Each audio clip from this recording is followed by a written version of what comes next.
of the wave slows down, and then I'm like, woman driving. And I can imagine running home and going, Mum, I just saw a white woman driving a safari truck. And the mum going, I told you not to tell lies, stop lying. And I'm just thinking, there was one little girl that saw me on that journey and went, oh, I want to be a safari guide when I'm older, or I want to be something that isn't expected of me when I'm older. Then it was worth it. Thank you very much for inviting me onto the coffee chat. It's always very exciting. So Bea Adventurous is a company name. So I've used my name as a play on words for being adventurous. So Bea Adventurous. Only I realized after setting it up that most people see my name and think my name is Bea, which is what it is in Spanish. So it's kind of lost on most people, but that is where my company name comes from.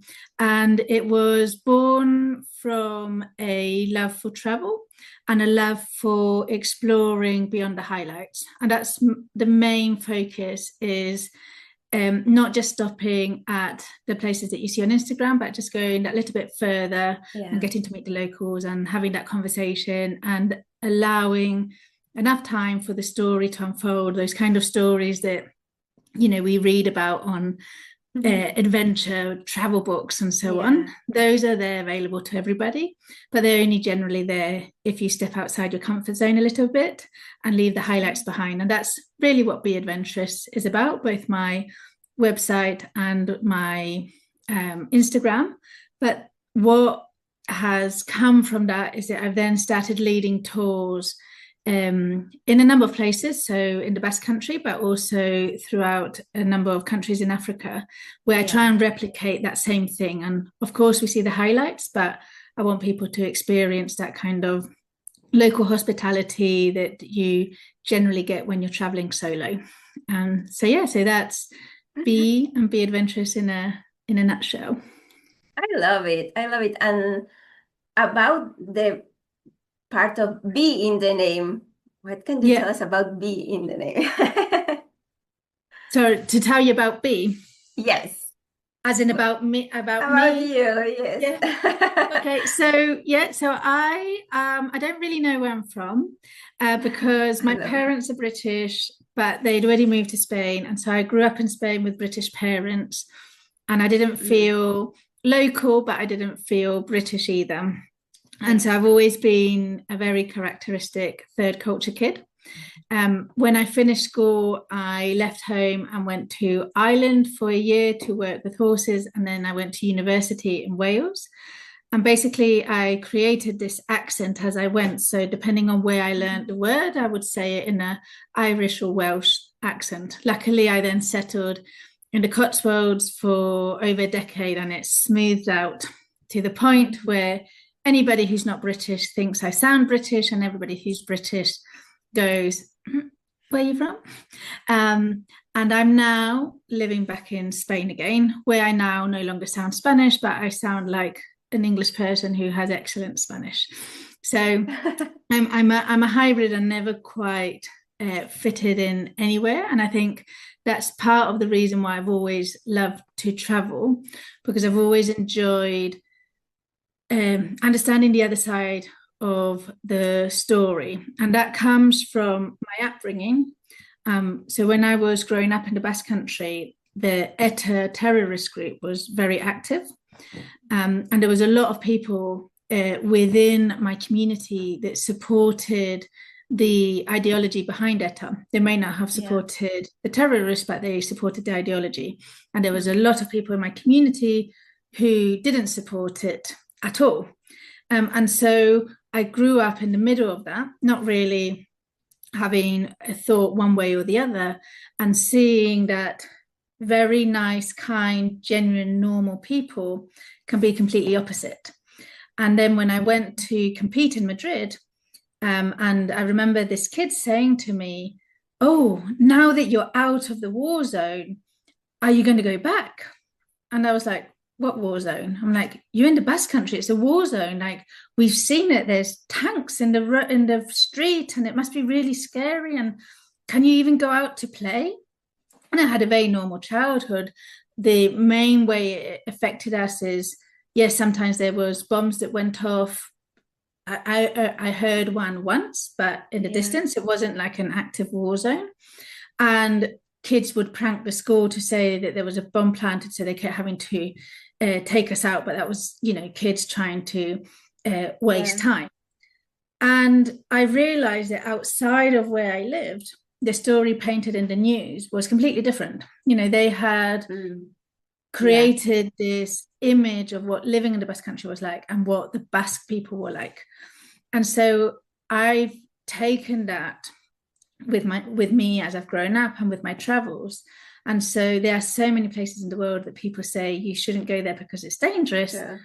And so I just want to go, well, let me go find out. And I love that, yes.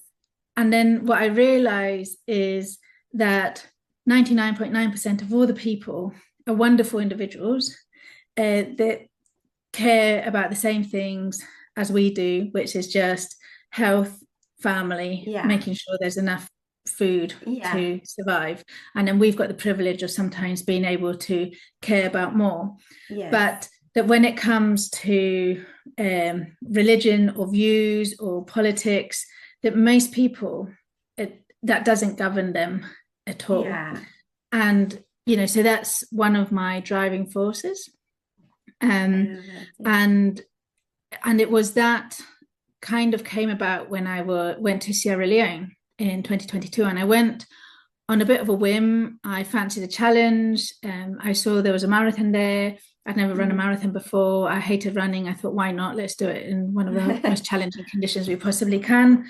Raise money for education, which is something I believe in.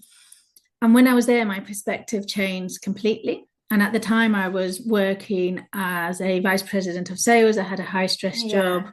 I enjoyed my job. I enjoyed my customers. I enjoyed the challenge, but I didn't enjoy the stress and everything else that came with it. Yeah. And I started to realize that I was creating a life that no longer fitted who I was. And I've always dreamt of traveling more. I've always dreamt of writing a book one day. I've always dreamt of, exploring slower, not just within my allocated vacation time. I wanted to ask about that. Yeah. After, giving it a good amount of thought in 2024, I said, that's it. I'm going to follow my dream. I've thought about everything and I have no idea how I'm going to follow it, but I'm going to follow my dream. So I ended my marriage, ended my career, sold all my belongings, sold my house, and basically with just a backpack went traveling, and it's the best thing I ever did. I love it. Do you think there's a specific moment in your life when you said, like, I need to do this, I need to start travel the world, I need to start seeing things with my own eyes? Like, do you think that there was a specific moment or something that you was just grew inside you, like doing? So I would say it grew inside me. I remember the first moment that I thought, I want to do this. And it was in May 2013, sitting in the rice paddies in China. We had just done a 2-week tour around China. And we were sitting there with some friends that we had made, which we're actually still friends with now. We were having dinner. And I just remember thinking, gosh, I don't want to go home. I want to keep traveling. And I'm sure everybody's thought that when they've been on holiday. But it was just something that remained there. And it was always a thought. It was always, when people ask you, if you won the lottery, what would you do? Those kind of questions. And I always knew my answers. Like, I would travel more, I would learn more, I would explore more, and I would and this is where I always struggled, is I knew what I wanted to do, but I didn't know how to make it work. And I knew that I wanted to make a difference, but I didn't know how to make a difference. I didn't know how to do it unless I was rich, and I wasn't rich. And so it always remained as a nicety. And then I started reading adventure books, people who cycled around the world, or people who made a living out of traveling. And I was like, well, but I'm not cool enough, I'm not pretty enough, I'm not all of these, self I can't think of the word, but these like the self-doubt thoughts that were like, yeah, they can do it because. And then I started blogging, and I started blogging for my mum, basically. I think she was the only person who read my blogs. But I started telling my stories, and bit by bit, people started to read my stories, and bit by bit, I started to learn a little bit more, and I started to learn about SEO, and I started to learn about people who did make money with blogs. And I was like, well, maybe I can do that, but I still don't think I'm good enough to be like one of those big blogs. And I don't think I'm pretty enough to be one of those Instagram accounts with huge amount of followers, because I don't like putting dresses on and twirling around in them. And then I never intended to run a tour, like it was never my intention. But after I'd gone to Sierra Leone, people contacted me. I'm like, oh, we would love to go, but we don't want to go alone. Would you consider running a tour? And so I did it as a bit of a favor. I was like, okay, well, that's fine. I'll organize it. But it's not, there's a lot of things that go on behind the scenes. I don't want to do that.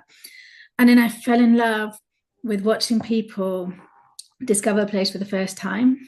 And, I've realized that through all my travels, I've become so desensitized a bit to chaos or to noise or to smells or to because I'm so used to it. I love it, but it's not that moment where you come out of the airplane and you're like, wow, where am I?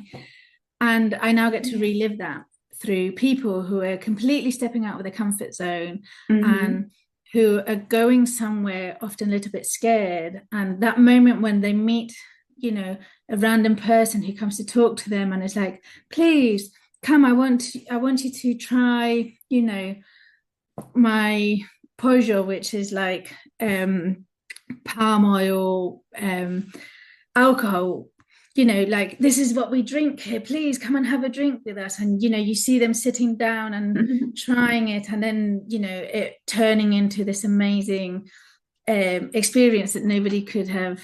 And I go, that's what I loved, and I love showing people. So all of a sudden I had this other avenue, and then I ended up kind of as a partner in two businesses, in one in Tanzania and one in Uganda, both safari businesses. And again, that was never meant to happen. That just happened because I met people, we got talking, and they needed skills that I have, and it allowed me to enable them to grow their business and create a successful business, whilst they're enabling me to follow my dream.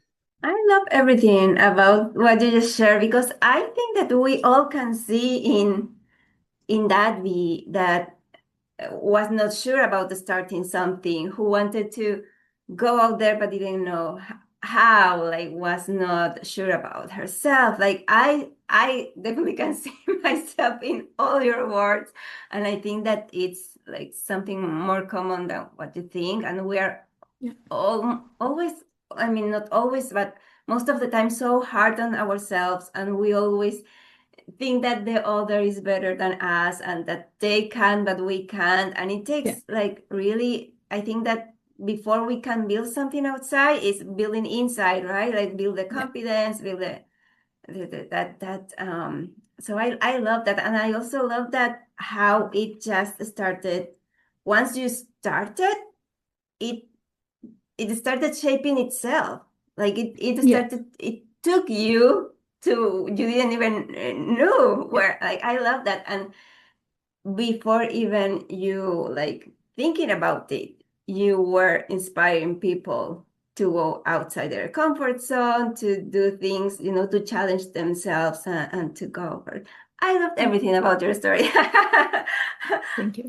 I love everything. And Bea, do you think that since you started traveling, I don't know what age you started, but to today, did your way of traveling change? And how would you describe your travel style today? Cool. It's that I was one of those people who planned every minute of every day of a tour. So I remember, when we went to China, we actually had the help of a company create the itinerary for us. And so although we were solo, the transfers were booked at every airport to get to the hotel, and the main attractions were booked and guides were booked for things. And then we had our downtime, and before we'd gone, I had planned in everything we could possibly do in all of our downtime. And so I started off traveling like that, which was very much make the most of the time that I've got available. And now I travel without a plan. I've often not even booked my accommodation for the night until maybe 3 or 4 o'clock that evening. And I just kind of go with the flow and see where it ends up. And, I'm in a very privileged position that I can do it because I've not got time constraints. And by doing it that way, actually, it allows me to, I'm in the position that if I didn't find something within my budget, I can always find myself somewhere to stay.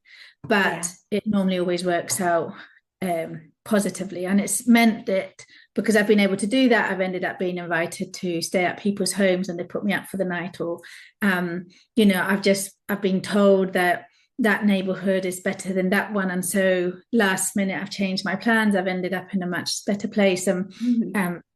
So I now travel with a lot more spontaneity, with the exception of the tours. So I now use all of my planning skills to make sure the tours go to plan. And when I'm not on tour, it is very, just see where I end up and see what happens. And there's normally a good story to tell at the end of it. I love that. Yes, I love that. I know that you've been sharing a little already, but you have like this very special connection with the African continent. What do you think it is, and how do you think that magical connection happened when you first went there? I've always been interested in culture, and there was a book when I was about 10 or 11 at school. We had this amazing book which every 2 pages was about the average family in a given country. So it's like, this is what a Japanese family looks like, and this is how many kids they normally have and what their income is and education level, etc. And they had that, for people from all over the world. And my assignment was to pick one family and talk about it to the class. I read the book from front to cover like 10 times because I was so fascinated by it. And amongst them, there was a number of African families, so Maasai or West African countries or Ethiopian, etc. And so I've always wanted to explore the continent, and I will be honest that to begin with, my exploration was quite selfish. It was, because I just wanted to see it. I suppose it was just, I wanted to see it, I wanted to experience it, and probably an element of me thought that I could help. I probably had a little bit of a white savior mentality, just disguised as something else. And Sierra Leone was the first country I went to, and Sierra Leone definitely gave me way more than I ever gave Sierra Leone, because I wouldn't be where I am today if it wasn't for my trip to Sierra Leone and the people that I met in Sierra Leone. And it changed my perspective, not just from, I want to do something different with my life, but it actually was the opposite, because I was in a job that I'd kind of become to resent. And what Sierra Leone showed me was like, you are privileged that you have a job and that you are able to resent your job. And so that shifted my entire mentality, because I was no longer a victim to my job. I was actually in a really lucky position that I had that job. And that mentality shift allowed me the clarity to then decide what I wanted to do, because I was no longer escaping a job that I no longer liked. I was using the privilege that I was able to have that job to then build what I really wanted. And that mentality shift just has made me really grateful for the lessons that I have learned. And then again, my second biggest opportunity, or my biggest opportunity, came in Tanzania. I went to Tanzania on safari, there was a little bit of negotiation with Malaki, the business owner. He was a brand new setup. He'd been a guide for a decade. I wanted to set up his new business. I was going to be his first customer. He wanted me to talk about it on Instagram. I couldn't afford a safari. And so he offered it at cost. And so we went at cost. I had no idea what I was going to get there. And, you know, we had a wonderful safari, but actually what I gained from there is like the opportunity to earn money to allow me to fulfill my dream. And that was never my intention. And I remember when he asked me, will you be a business partner? I was like, no way, Jose, am I doing that? You know, I really enjoyed his company. He really challenged some of my views. I really challenged some of his views. We had some very difficult conversations around, you know, gender and homosexuality and what women can and can't do and all of those kind of things. And luckily he's very open and willing to understand, to listen to other points of view. But he also kind of showed me that I also have to be open and listening to other points of view as well. And just without meaning to, I ended up answering his emails for what was meant to be a month. And, you know, 4 years on, I now run the office for the business. So I do all of the emails and itineraries and quotes and all of that kind of stuff. And he does what he's brilliant at, which is guide and build the people around him and, you know, offer fantastic experiences to the guests. And, you know, if you talk to him, he would say, well, Bea changed my life because I would never be here without her. But the reality is I would never be where I am without him, because he, you know, and he trusted, and it's going to sound really bad, but he trusted a woman to run his business when we first met, wouldn't even let me drive the truck because he believed women are not capable of driving a vehicle. And so that is the humongous shift he had to do in his mentality. I remember, you know, he would be asking questions like, so let me give you an example. I had this customer, they said X, Y, and Z. How should I have handled it? And so my ex-husband was IT and I was sales and customer service. And so I would answer and he'd be like, thank you. Doug, what do you think?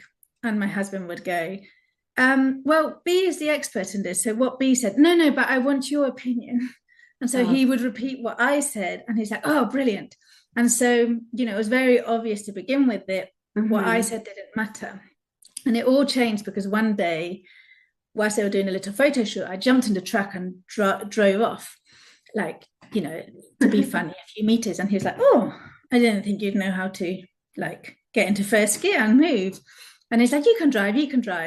And then I ended up driving for 40 minutes. And he was like genuinely like, oh, like, I have never seen a woman drive like this is crazy. Like, and he was telling all the guys, he's like, you're not going to be like, she knew to go down a gear when we went uphill. Like, and he was like so amazed. And then a year later when we were there, he got a migraine. And he said to me, he's like, Bea, I'm struggling to see. Do you mind driving the next stretch of road? Do you remember the way? And I'm like, yes. Do you mind riding the next stretch of road? Because I need to shut my eyes. And so he put complete trust in me. I drove the truck. And the moment for me was because when villagers see the vehicles, many of the kids will wave. And you could see they wave. And then they're like, oh, Muzungu's a white person.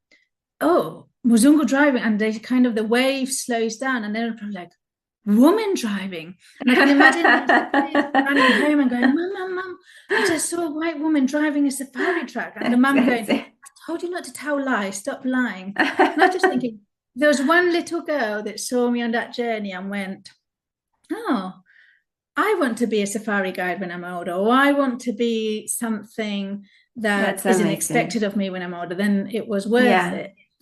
So there are so many layers to that relationship that have helped both of us. But I wouldn't be where I am today without him. And I think that's where the connection comes. And, you know, as I've traveled, I have just met the most amazing people. And I've met amazing people everywhere I've traveled, but I've just traveled more in Africa because it keeps calling me back, because I know people, because I'm more interested, because I want to learn more.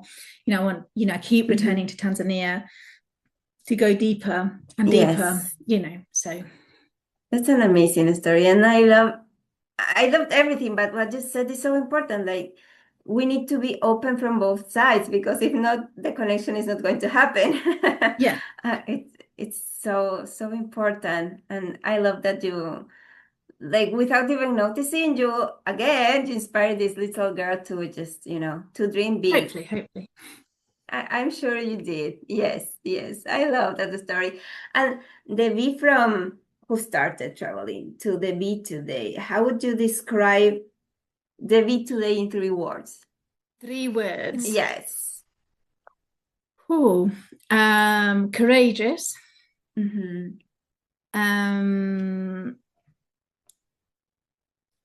I can't think. I know what word I want to say, but I can't think of it. I might have to say it in Spanish. I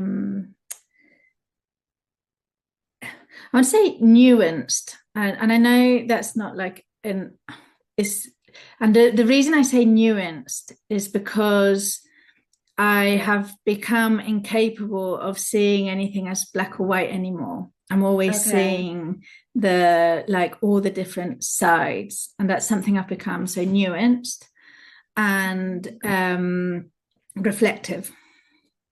Okay, I love those words. I love them. So your travel adventures from everything, what makes you, from all that you have lived, what makes you like more excited to talk about when people ask you about your travels and your experiences and your adventures? What makes you like more excited to share, to talk about? Always the people, always the stories that unfold because of the people I meet on my travels. You know, an example, I went to Lake Manyara, which is in Tanzania, and there's the national park side and there's a local park. And so I was with a friend and we were walking along and there was 2 fishermen. And so my friend, who was Tanzanian, started chatting to them in Swahili, and he said, "Oh, do you want to go out with the fishermen? You can go out in one boat and I'll go out in the other." These are these tiny little dugout canoes. And so I was like, "Sure." And so I jumped in the boat with the fisherman called Hassan. And he spoke very little English and I speak very little Swahili. But, you know, we were communicating between a few words and I could understand enough. Yeah. And we were stopped. The lake was flooded at the time, and we were stopped by this tree because there was a monkey stuck up a tree. And he was explaining that every day they put their boats there for about half an hour, because once the monkeys get hungry enough, they will get onto the boat and they will be able to row them to safety. And so we were sat there and he was explaining this. And I suddenly looked in front and there was the 2 eyes of a hippo staring at me from maybe like 4 meters. And in that, all I could think was like, oh my God, hippos are the animal that kill the most amount of humans in Africa, and it's predominantly fishermen in dugout canoes. And I'm a fisherman in a dugout canoe. And so I just said, "Hassan, hippo." And he went, "Sheet." And then like quickly got us around, and the hippo seemed completely unbothered by us and just went back under the water. And as we continued on our journey, like my heart is going like, oh my God, I nearly got eaten by a hippo. He says, "Teach me song." And in that moment, I couldn't think of a single song other than "If you're happy and you know it, clap your hands." So I ended up rowing across Lake Manyara with Hassan, singing "If you're happy and you know it, clap your hands." And that's like one of my core memories. And when the tour ended and I said, you know, how much, you know, can I tip him, or does he want payment? And my friend asked him, he went, no, and then turned around and started walking off and did, if you're happy on your note, clap your hands, and then like did one of these sideways kicks where you clap your feet together. And I was just like, it was just an incredible moment. I love it. I love that. That song is like a hit in our lives, in everyone's lives. Yeah. What passions do you have besides traveling? What are some? Horse riding. So I grew up horse riding. It was my main sport. I've competed internationally. And then I gave it up in 2019 and I've had a hiatus. And I've just gone back to horse riding. So I've just started up again. Because my aim is to combine my passion for travel with horses and start traveling around the world on horseback. And then hiking. I absolutely love being in the mountains. Like it is my favorite place, mountains and waterfalls. And so spending as much time out in nature as I can. And then my last one would be writing. I love to write. Really? So probably quite a good thing since I've got a blog, but yeah. Is there a book coming or not? So a lot of people tell me that I should write a book of my misadventures. I don't feel they're interesting enough yet for a book, but I have this plan that I would like to fly into Hanoi, buy myself a bicycle with a basket, and then cycle all the way to Bangkok through Vietnam, Laos, Cambodia, and then to Bangkok, not on a time frame, just like slowly seeing where it takes me. If it takes me 2 months, it takes me 2 months. And so I feel that hopefully that journey might lend itself to a book. But we'll see. That's an amazing dream. I love it. How long have you been like thinking about this? For maybe a couple of years, 2 or 3 years now.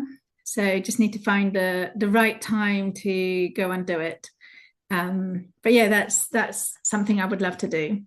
I love that maybe idea. a book might come out. I've contributed to a couple of books so far, but or they haven't quite been published yet, but will be published. And I'm hoping that one day I might have one of my own. Who knows? I love it. I loved it. Yes, you should definitely do it. I can see you were narrating it, and I was seeing you already doing it. I'm visualizing you. So let's talk about Bea Adventure. Like you already told us a bit about it, but what's the part that you love most about Bea Adventurous, sorry. I think helping people. Whether that be through a blog that helps somebody plan a holiday, or whether it be putting together an itinerary for somebody's dream safari. I think for me it's the joy of helping somebody achieve their dream. And I think I get a lot of I feel really good for doing that. It makes me feel good. I get a lot of pleasure from supporting others or helping others. I love that. Yes. And you host or you help people have a different kind of trips than the conventional ones.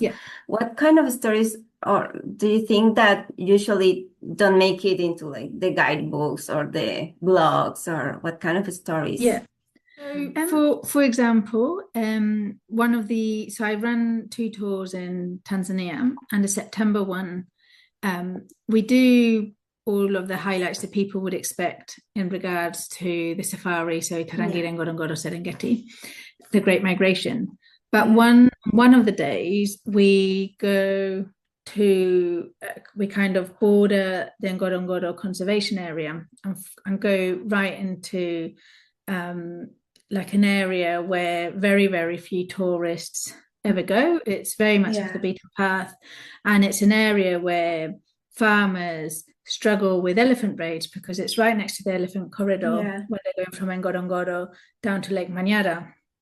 And so their crops are continuously being destroyed by elephants. And so we support a charity there, and we go and learn about how they're working on the coexistence of wildlife and humans. So, for example, they've created fences which have beehives attached to them. So it means that if an elephant comes close and touches the fence, it rattles the beehive, the bees come out. Elephants hate bees, the elephants leave. So it's, non-harmful to the elephants, but it protects the farmers. And also elephants have really good memory, so they don't actually go back there. They continue on their journey. And through those beehive fences, the farmers can then sell the honey to, as an additional source of income. And it's often the guests really appreciate that day because they learn a side of safaris that most people never know about. But even the first time when I went with the guides, when we went to check it out, they're like, we didn't even know this existed. We didn't even know this was a problem. It is not taught. Oh, wow. So, safari guides, and we work with some of the best in the industry, they are, talking about conservation or talking about, wildlife management and so on from their textbooks, not from the reality that is on the road, that exists. And so, it's things like that I try and add in that, it's very rare that you will read about it. It's very rare that you will hear about it unless you're in one of these situations. I love it. I feel like once we start traveling, or at least in my case, I feel like when I started traveling, I started to get more curious because even when, like in my own country, when you ask me things, I didn't know a lot of things. And I'm just starting to get that curiosity to go beyond of the surface to learn what's really happening. And I think that traveling has like opened that box. I want to change my 3 words. I want to change courageous for curious. Okay. I think I'm much more curious than I am brave, in fairness. I think that's what drives me places is curiosity, not bravery. Maybe both. We'll do 4 or 2 in 1. I love it. Yeah. So I know, we all know that every journey brings challenges and lessons and also joy and things that we feel proud of. What is one thing from this journey one lesson that you learned and one thing that you really feel proud of? So I've been very lucky that my travels have gone on the whole really well, with the exception of a couple of cancelled flights and lost luggages. But there was a situation that I got myself into in Egypt. I was going to spend 5 days in Cairo, and I'd heard a lot about how some men can potentially treat women, and I was a little bit nervous. And it's probably one of the first places in a long time that I've been nervous about going to as a solo female traveler, because I'd allowed what I had read to kind of influence my mentality. Something that I hadn't allowed it to do in other parts of the world. And so I decided to book a transfer through my hotel. And so I arrived and the transfer driver was there. And I love talking to drivers. I've learned so much from my Uber drivers. And I've got an adopted dad in Kenya who was my Uber driver. And I've met his family, and I've gone, he's always there to greet me. And it's the same for many, many people around the world. And so I did what I always do, and I jumped in the front of the taxi or of his vehicle. And we got to chat. He didn't speak any English at all. I speak no Arabic, so we were using Google Translate, and the conversation started quite normally. It was, have you got kids? That's a very common question, being a woman, and are you married? And, those kind of questions. I'm always married, if somebody asks, and I was like, yes, I'm married, no children. Actually, I did say, I'm married. I've got 2 children because my partner has 2 kids. And so we're chatting away, and he's replying. And then all of a sudden he says, oh, in your culture, are you allowed, I can't remember how he phrased it, but are you allowed polygamy? I was like, no, in my culture, when you're married, just one person, that's it, no more. And then he kind of asked it again. I was like, no, in my culture, no. And anyway, I love my husband dearly. I'd only known my partner at the time for 2 months, but I love my partner dearly. And I would never, like, I'm so in love with him. I just could never look at another man, like, no. And he kind of pursued this kind of line of questioning. Obviously, I suddenly felt very exposed being in the front seat rather than in the back seat. And it was like 1 o'clock in the morning. And anyway, so I managed to change the conversation to music, and he put music on, and then we were driving in silence, and well, not in silence, but us in silence, listening to music. And then all of a sudden he starts up again. He's like, do you like mangoes? And I'm like, okay, well, this is at least we're on to easy territory. And I was like, yeah, I like mangoes. Like, brilliant. I know a really good mango shop. We can go now and get a mango smoothie and go for a walk. And I was like, it's 1 o'clock in the morning. No, I'm tired. I want to go to my hotel. Where's my hotel? And I hadn't put my Google Maps on to make sure we were going in the right direction. We weren't going in the right direction. And so I realized this at this point, and I'm like, okay, why are we going in the wrong direction? He's like, oh, the mango shop. I was like, I don't want mango. Take me to my hotel. And so this is now like, I'm starting to get quite, worried. Yeah. And so we continue, and then he says, again, Google Translate, he says, what are you going to do about my little one? And my mind instantly went to, he can't possibly be talking about his penis. And I'm like, but he told me he doesn't have children. And I don't understand. And then he's like, what are you going to do about? And I was like, oh my God, like I am now, like this is definitely crossing the line. So anyway, I phoned Steve up and put him on video, and I was like, oh, hi Steve, this is my taxi driver. Steve's like, why on earth have you woken me up? But I was like, I can't really say now, but this is my taxi driver, this is my husband. And like that, please take me back to my hotel. And anyway, so he takes me, we get there, like nothing happens other than what's been said verbally. And I get out, I literally grab my stuff very quickly, get into the lobby. Yes, of course. And the people are like, are you all right? And I'm like, oh no. And I explain what's just happened. And the one guy that's talking to me remains mildly serious, but his friend asks, what did he just say? And he, obviously I'm assuming this. So he explained, and they then both burst out laughing. So I now feel like I don't even feel safe in this hotel, because I'm now like, this has just happened, and I think they're laughing at me. The driver is kind of hovering, like, I don't understand why she's upset with me. I've not done anything wrong.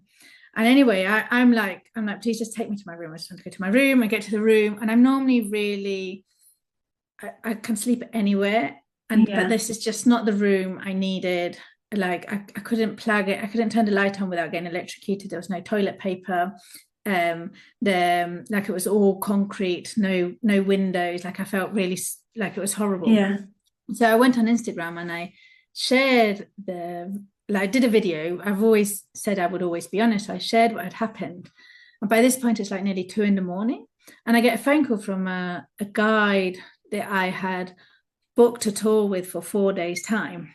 And he phones me. He's like, are you okay? Are you safe? I've just seen your video. And I'm like, yeah, I'm safe. Like, I can lock my door. He's like, well, did you complain about the driver? I said, yes. So he'll probably lose his job tomorrow. He knows where you are. You need to, you need to leave. Like, we've got a guest house. I'm not there. I'm in Luxor, but my sister's running it. Like, she can come and pick you up now, or she can come and pick you up in the morning. But please don't stay there. Move. And so I took his advice and I moved to his guest house, which was like lovely. I was welcomed into the family. The grandmother taught me how to cook Egyptian. I sat and ate lunch with them on the floor every day. I helped the kids with their English homework. Like, it was just amazing. They showed me all of Cairo. Like, they basically just took me in, and they were amazing. And I had this amazing experience with them. And I also met up with somebody I'd met on Facebook, a guy I'd met on Facebook.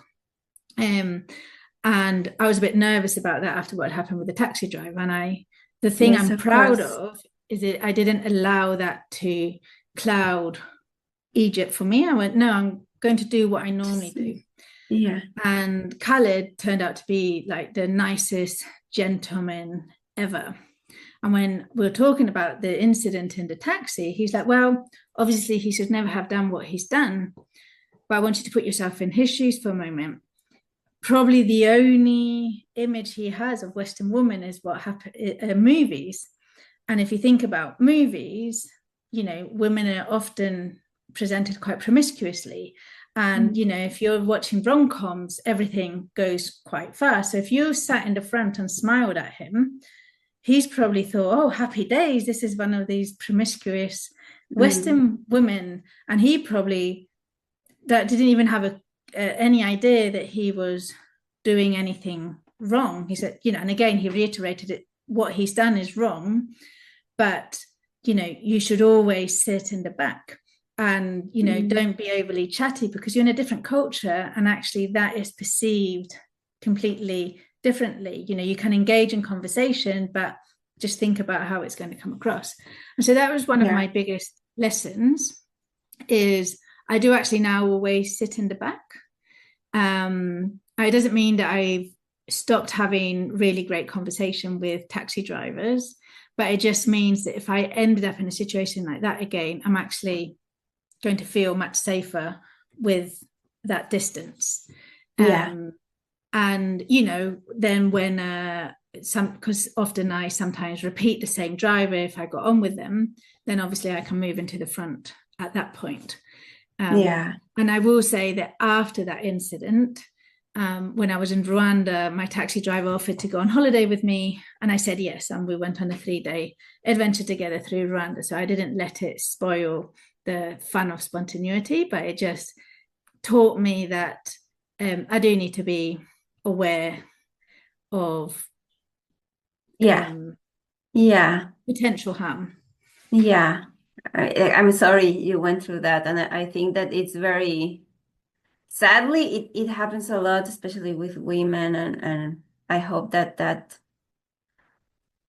changes. Like I really hope that creating awareness or that but I definitely like you were just changing your word like 2 minutes ago, but I think that like seeing that the challenge and just like at something that happens and taking the rest of the journey as like, okay, I'm going to enjoy it. I think it's also courageous. So I think that and I think that's really important because I'm on a few solo female traveler Facebook groups, and they're very often asking like, what is the safest country for solo female travelers, or where's safe? And I'm like, well, everywhere is safe and everywhere is not safe. It all depends on who you meet. And I continue to believe that the majority of people are good. And so I believe that too. The thing I'm proud of there is that I could easily have let it ruin my entire Egypt experience. And actually, every single other person I met was super kind. Yes. Beyond like the hospitality I received was beyond what I received anywhere else in the world. I just happened to I'm not even going to call him a bad egg. I think I'm going to call him a bad misunderstanding. And I think that's so important to have that mentality.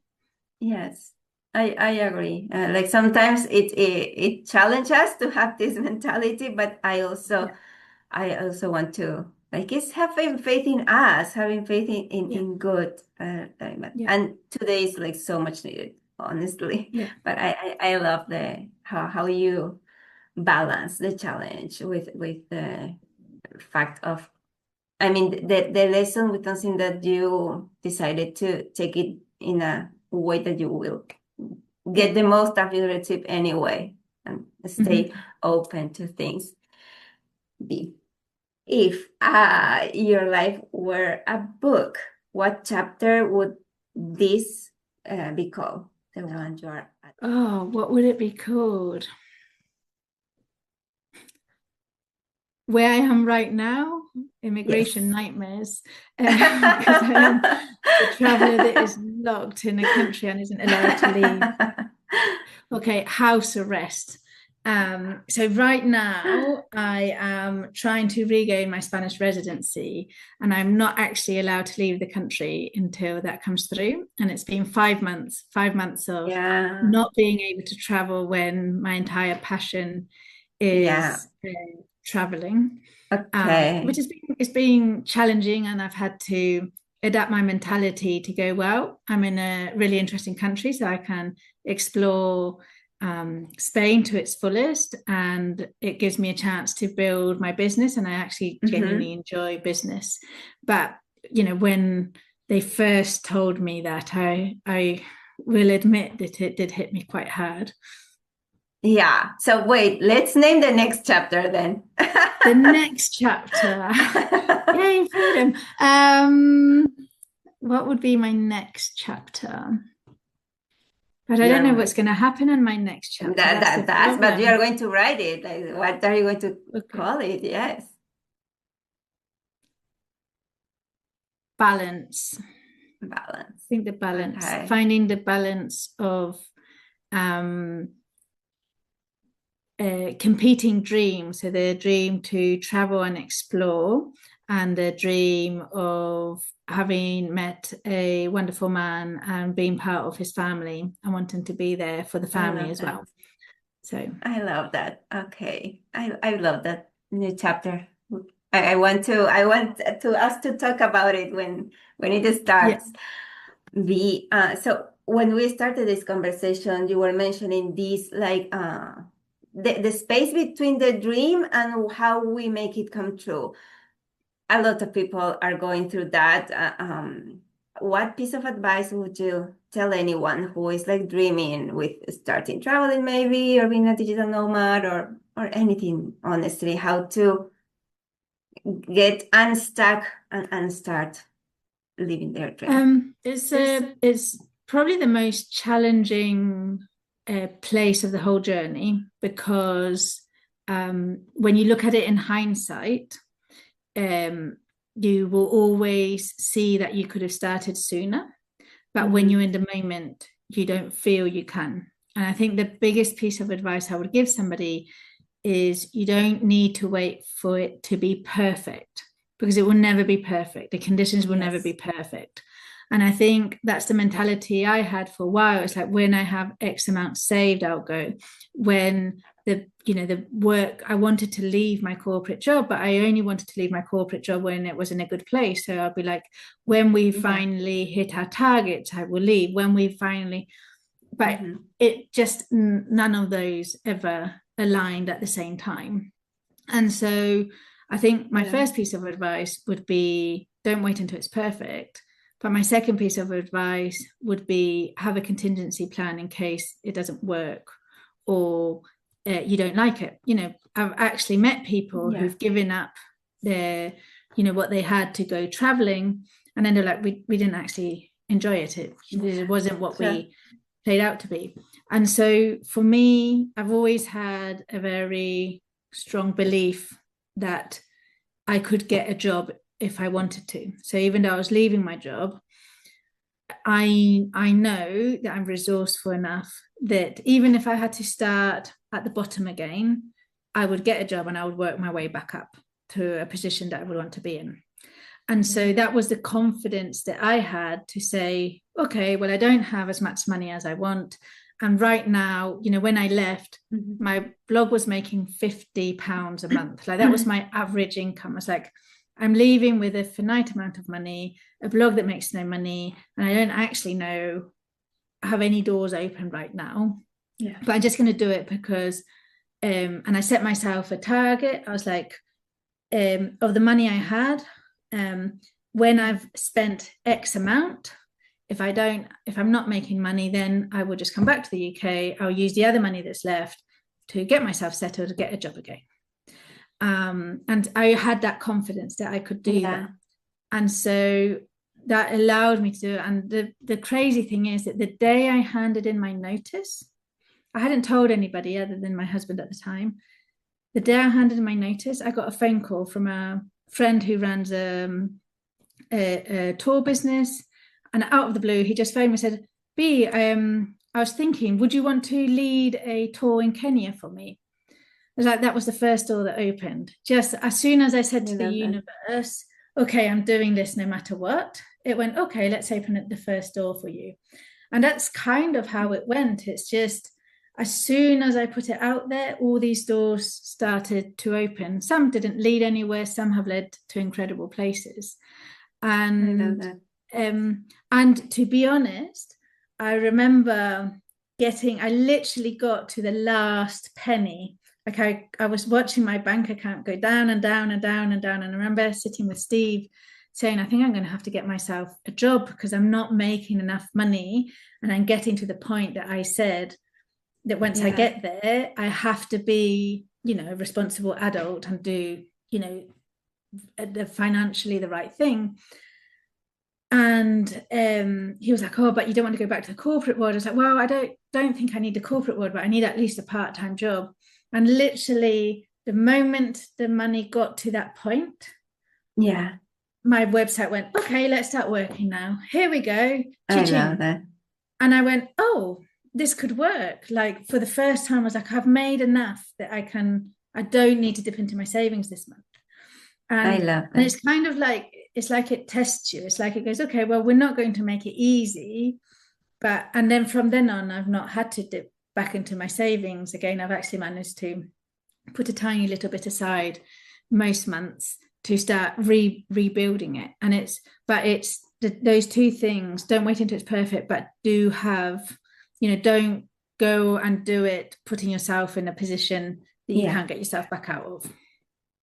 I love that advice. Yes, that's very inspiring. I'm taking also notes of this advice. Thank you.